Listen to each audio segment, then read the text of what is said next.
මචං උඹලා ගෙදර ඉන්නවද මේ බත් කන්න නැති ළමයෙක්? එහෙම ඉන්නවනම් මම මේ වීඩියෝ එකක් දාන්නම්.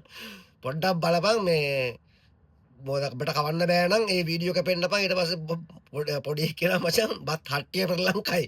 එච්චරට බය හිතන බලපන්කෝ වීඩියෝ එක.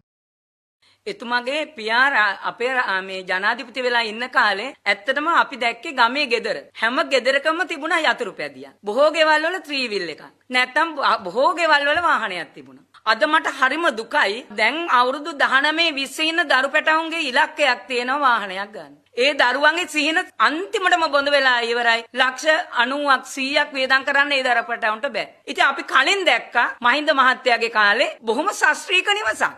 ගම්වල පොල්ලතු ගෙවල් තිච්ච තිබුණේ නෑ මහින්ද මහත්තයා මේ රට බාර දීලා යනකොට. හරිම ලස්සන ගම්මාන. හරිම ලස්සන මම්මාවත්. හරිම ලස්සන අධිවේවි ගී මාර්ග. ලස්සන ගමේ පාසල. හැම ගමේම පාසලට මහින්දෝදය විද්‍යාගාරයක්. ඒ පහසුකම් ටික ගමට දුන්නා. කොළඹට කිරි ගමට කැකිරි කිව්වේ නෑ ගමටත් කිරි දුන්න. තාත්තගේ පුතෙක්නේ 2029ට එන්න හදන්නේ. ඒ නිසා අපට අනිවාර්යයෙන්ම අපි දන්නවා නාමල් රාජපක්ෂ මැතිතුමා 29 අනිවාර්යයෙන්ම ඒකාන්තයෙන්ම ජනාධිපති වෙනවා. එතුමා ජනාධිපති වුණාට පස්සේ ලංකා වාසී සියලුම ජනතාවටම සෙතක් ඒ වගේම ශාස්ත්‍රීයත්වයක් හොඳ පොහොසත් ආර්ථිකයක් ලැබේ කියලා ඒක අපේ විශ්වාසයි කාන්තාව විදියට. ඒක අනිවාර්යයෙන්ම වෙනවා. නාමල පිපෙනවා දැන් පිපීගෙන එන්නේ. හිතන්න එපා නාමල පිපෙන්නේ නැහැ කියලා. නාමල පිපෙනවා බොහොම විදියට. මං කිව්ව එකනේ අර ගැමි සුවඳ දන්න කෙනෙක්නේ. දැන් අපි දන්නවා දැන් රැස්වීම වලට යනකොට මට මතකයි මම පහුගිය කාලේ කියන්න ඕනේ මහින්ද මහත්තයා ගියාම කාන්තාව වට කරගත්තා මෙතුමාව. අන්න ඒක අද අපි දකිනවා. නාමල් මහත්තයා ගියාම අත ගන්නවා, අතින් අල්ල ගන්නවා, අනේ පුතේ කියන වයසකයි. ඇයි මේ පුදුම ආකර්ෂණයක් එතුමා ගැන විශ්වාසයක් තියෙනවා අම්මලාට. විශේෂයෙන් කාන්තාවන්. මේ පොට්ටියු බං කොහෙන්ද බං මේ ගෑනු හොයාගන්න කියපන්කෝ. බලපන්කෝ මෙලෝ රහක් නැහැ කිසිම දෙයක් නැහැ. ඒක පැත්තක දාපන්කෝ උන්ගේ රූපය අපට අදාළ නැහැ කසාද බඳින්නේ නැද්ද බං. ඒක නෙමෙයි මේක ආපන්කෝ. දැන් මේක කියනවා මේ මහින්ද රාජපක්ෂ ඉන්නකොට මේ කිසිම ලංකාවේ මැටි ගෙයක් ලෑලි ගෙයක් තව මේ පොඩි ගෙවල් තිබුණ නැහැලු. හරිද? ඔක්කොම තිබිලා ඉන්නේ මචං මේ හොඳට මේ AC හයි කරපු පෑන් තියෙන හොඳ ෆ්ලැට් තමයි තිබිලා තියෙන්නේ හැම ලංකාවේ හිටපු හැම දෙනාටම. හරිද? ඊට පස්සේ හැම ගෙදර කෙනාගේම වාහනයක් තිබිලා තියෙනවා මහින්ද රාජපක්ෂලා ගෝඨාභය රාජපක්ෂලා හිටපු කාලේ හැම ගෙදරකම වාහනයක් සයිකලයක් මේ පුට් සයිකල් නෙමෙයි මෝටර් සයිකලයක් ත්‍රී වීල් එකක් කාර් එකක් වෑන් එකක් එහෙම තිබිලා තියෙනවා. මේ අනුර කුමාර ආවට පස්සේ තමයි ඔක්කොම අරන් තියෙන්නේ. අර හොඳට තිබිච්ච ෆ්ලැට් තියෙන්නේ මචං. ඒ ෆ්ලැට් අයින් කරලා මචං මේ මැටි ගෙවල් හදලා තියලා මිනිස්සුන්ට. උඹලට පැට් හරියන්නේ නැහැ මැටි ගෙවල් වල ඉඳපන් කියලා. ඊට පස්සේ මේ යහන වාහන තිබිච්ච මෝටර් බයිසිකල් තිබිච්ච කොල්ලෝ ඉන්නවනේ. ඊට පස්සේ ත්‍රී වීල් තිබිච්ච කොල්ලෝ ඉන්නවනේ. උන්ගෙනු ත්‍රී වීල් වල මෝටර් බයිසිකල් දෙකම හොරකම් කරන් උස්සන් ගිහලා බලෙන් අරන් ගිහලා දැන් තියන්නේ දෙන්නේ නැහැ.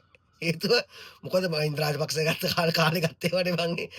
අනේ බම් මේ යෝධිය මේක ආපන්. කවුද බම් මේ නමල් මුන් එවන්නේ බාපන් බල ඡන්ද නෙවෙයි. යකෝ ඉනතරක් ගන්න තියෙනවා. බලට මතකද දන්නේ බලගේ නාමල් කවුද මේ මහින්ද රාජපක්ෂලා ගෝඨාභය රාජපක්ෂලා ඒ දවස්වල කරපු හරිය 2022 හැමෝම දැක්කනේ. මිනිස්සු කන්න නැතුව පාරේ මැරුණේ. හරිද? ඒවා කියන්න දෙයක් නෑනේ. බලන්න බබ්බු නෙමෙයිනේ. මිනිස්සු සති ගණන් මාස ගණන් පොලිමේ ඉඳලා තෙල් ලීටරයක් ගහගත්තේ. බල මැරලා ඉපදිලා නෙමෙයිනේ. ඊට පස්සේ දරුවෝ මැරුණා පිටි පැට් එකක් ගන්න නැතුව මන්ද පෝෂිතලා මිනිස්සු මැරුණේ. ඒ ශාස්ත්‍රීයත්වයේ තමයි මේ මහින්ද කරපු. ගෝඨාභය කරපු. ඔය පවුල කියන්නේ මචං ලංකාවේ ඉන්න දූෂිතම දේශපාලුවක හිටපු පවුලක් තමයි රාජපක්ෂලා කියන්නේ. අනේ ඒකට හේතුව තමයි මෙන්න මේ ගෑනු ඇවිල්ලා. මචං ඔය පොහොට්ටුවේ උන් ඉන්නව නේද? මෙන්න මේක හොඳට අහගෙන ඉන්න. ඔය පොහොට්ටුව කියන උන් ඉන්නව නේද? උන් රටට කිසි දවසකවත් ආදරය කරපු නැති જાතියක් ඔය පොහොට්ටුවේ උන් ඉන්නේ. පොහොට්ටුවට ඡන්ද දීපු පොහොට්ටුවේ උන් ඉන්නේ කාටවත් ආදරේ නැහැ. මොකද දන්නේ හේතුව? උන්ට ඕනේ මචං උන්ගේ බඩකට පුරව ගන්න විතරයි. උන්ට ඕනේ උන්ට කොලයක් නැතුව ජොබ් එකට දාගන්න සල්ලි හම්බ කරගන්න බෝක්කුවක් අතර අනේ ඒ දේශපාලනය කරන උන් තමයි. රටට ආදරය කරපු උන් නෙමේ ජීවිතේ ඔය පොහොට්ටුවේ ඉන්නේ. දන්නවද?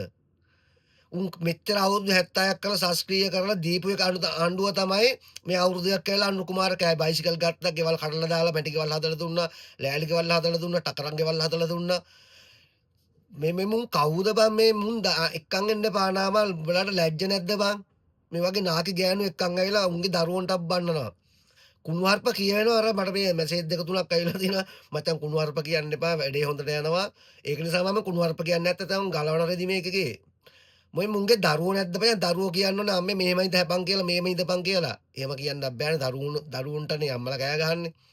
දැන් දරුවට ජොබ් එකක් හොයලා දෙන්න ඕනේ. දරුවට කිලියක් හරි හම්බ කරලා දෙන්න ඕනේ. රජයේ මේ ප්ලෑන් එකක් අරගෙන ගිහලා පාරක් හදන්න දෙන්න ඕනේ. ඒ වගේ ඒවා තමයි. ඔය මහින්ද රාජපක්ෂලා 2000 බර ගණන් වලින් ඉඳන් හදපු රට අනුර කුමාර ඇවිල්ලා අවුරුදු දෙකෙන් කෑවනේ මේ ගෑණි කියන්නේ ඒක තමයි.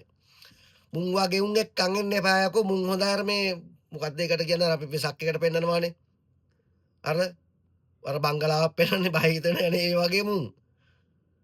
සිරාවට බං මුන් වගේ එක්කන් එන්න එපා. බලන්න ලැජ්ජයි බං මුන් වගේ උන් එක්ක වෙනවා කියන්නේ සිරාම.